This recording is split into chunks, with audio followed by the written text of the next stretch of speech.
형제가족 여러분 안녕하세요. 오늘은 5월 16일 월요일 죄인과 과부의 인권 보호라는 제목으로 신명기 25장 1절부터 10절까지를 묵상하겠습니다. 1절 사람들 사이에 시비가 생겨 재판을 청하면 재판장은 그들을 재판하여 의인은 의롭다 하고 악인은 정죄할 것이며, 자, 사람들 사이에 시비가 생겼다는 것은 이제 분쟁이 생겼다는 것이죠. 이거 누가 옳고 누가 잘못된지를 따져야 될 일이 생겼다는 것입니다. 그것을 이제 재판을 청하면 재판장은 재판장이 해야 될 일은 옳은 일을 한 사람에게는 의인을 의롭다 하고 의롭다고 인정해주고 잘못한 사람은 정죄를 해야 하는 것이죠. 그 재판장의 역할입니다.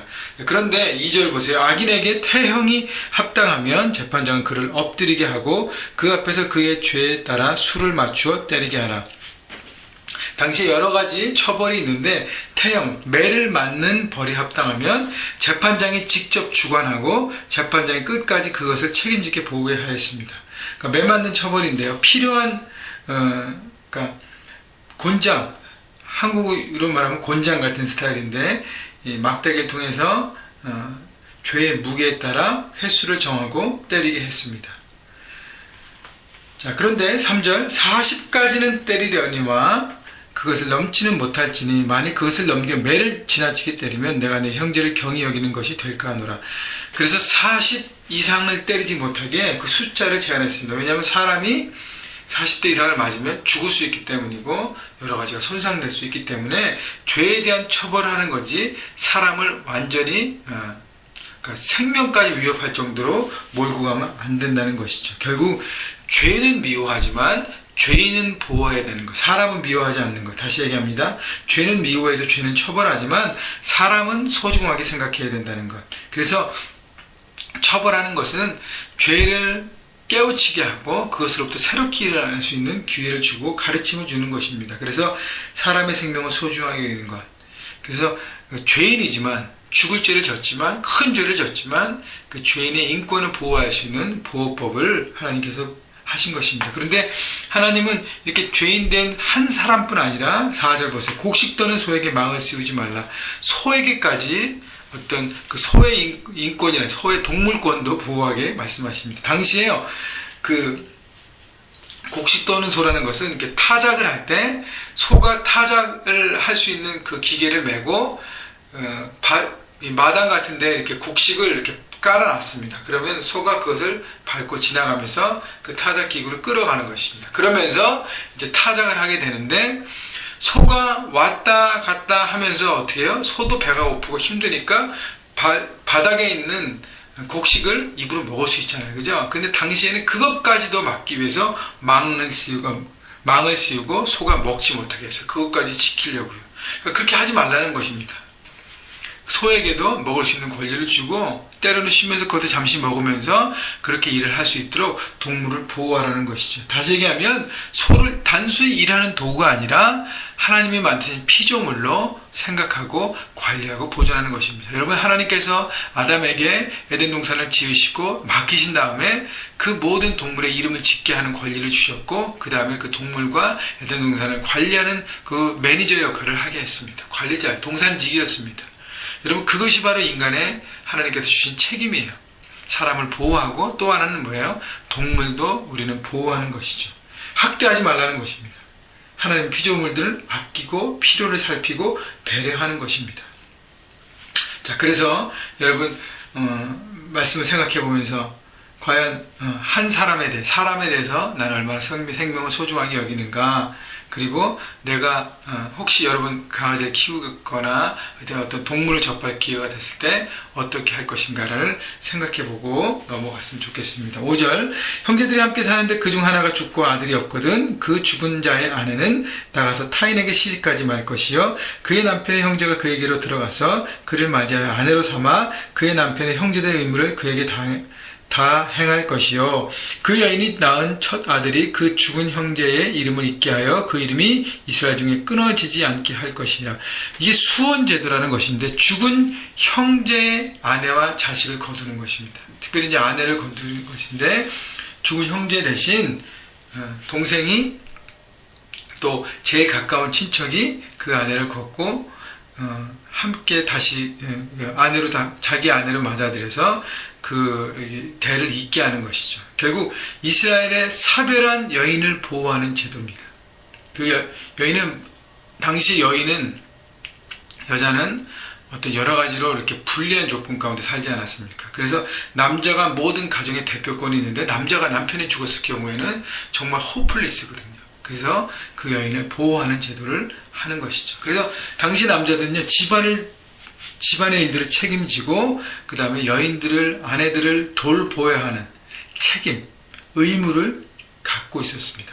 근데 7절 보세요. 그러나 그 사람이 만일 그 형제의 아내 맞이하기를 즐겨하지 아니하면 그 형제의 아내는 그 성문으로 장로들에게로 나가서 말하기를 내 남편의 형제가 그 형제의 이름을 이스라엘 중에 잊기를 싫어하여 남편의 형제된 의무를 내게 행하지 아니하나이다 할 것이요. 그러니까 만약에 그 형제의 아내를 맞이하는 것을 즐겨하지 않을 경우에는 장로들에게 얘기하라는 것입니다. 왜냐하면 그것은 잘못된 것이기 때문에. 그래서 실제 마지막에 보면 남편의 형제된 의무를 내게 행하지 아니하다 할 것이요. 그러니까 남자들은요, 형제들의 아내에 대한 책임과 의무가 있다는 것입니다. 그래서 형제뿐 아니라 친척의 가족들도, 남편 없는 가족들도 책임을 지는 그것을 하나님께서는 제도화하셨습니다. 그래서 당신은 그것을 또 계대 결혼이라고 그랬어요. 죽은 형제의 친척의 아내를 내가 맞아들여서 함께 결혼하는 것. 그것을 하지 않는 것은 의무와 책임을 다하지 않는 것이죠. 만약 그렇게 하지 않을 경우에 사업 때 장로를 불렀는데도 내가 즐겨하지 않는다 그럴 때 9절 보세요. 그 형제의 아내가 장로들의 앞에서 그에게 나아가서 그의 발에서 신을 벗기고 그 얼굴에 침을 뱉으며 이르기를 그의 형제의 집을 세우기를 즐겨 아니하는 자에게는 이같이 할 것이라고 10절 이스라엘 중에서 그의 이름을 신벗김 받은 자의 집이라 부를 것이라. 다시 말하면 그 의무를 다하지 않는 사람에게는 모욕과 무시를 줘야 한다는 것이죠. 그만큼 계대 결혼, 죽은 형제의 아내를 맞아들이고 죽은 친척의 그 형제가 없으면 가까운 친척이 그 아내를 맞아들여서 함께 결혼하고 자녀를 낳고 그 가정을 지키는 의무와 책임을 다하게 했습니다. 여러분, 그래서 결국 뭐냐면 이 죄인, 소, 그 다음에 여인, 당시 사회에서 연약한 스테이러스를 갖고 있는 연약한 그 위치에 있는 사람들을 보호하고 관리하고 지킬 것이라고 말씀하시는 것입니다. 여러분, 우리는 꼭 우리 주변에 강한 자에게는 잘하려고 합니다. 그런데 나보다 못한 사람에게는요, 대충하고 무시하려는 마음들이 있습니다. 여러분, 그래서 연약한 사람들을 돌보고 생각하라는 것이죠. 여러분 잘 아는 룻이라는 이방 여인, 이스라엘 남편과 결혼해서, 근데 이스라엘 남편이 죽었습니다. 이방 지역에 살고 있었는데. 그래서 어떻게 해요? 시어머니 나오미와 함께, 나오미가 이제 고향으로 돌아가려고 하는데 룻도 어머니를 따라갑니다. 그래서 과부로 자기 출신이 아닌 이스라엘 땅에서 살았습니다. 그래서 얼마나 어려운지 어떻게 해요? 이삭을 주워 먹으면서 살았어요. 여러분 아시죠? 그 가난한 사람들에게는 이삭을 주워 먹을 수 있도록 밭을 오픈하라는 거예요. 그래서 룻과 나오미는 그걸 통해서 생계를 유지했습니다. 근데요, 보아스라는 가까운 친척이 그것을 보고 불쌍히 여기고 그 여인을 맞이하는 계대 결혼을 합니다. 원래는 더 가까운 친척이 있었는데 그 사람이 책임을 다하지 않았어요. 그래서 보아스가 willingly, 자원하는 마음으로 계대 결혼을 하고 룻을 아내로 맞이합니다. 좀 보아스의 믿음과 사랑이 너무 큰 것 같아요. 한 사람을 사랑하고 책임지는 마음.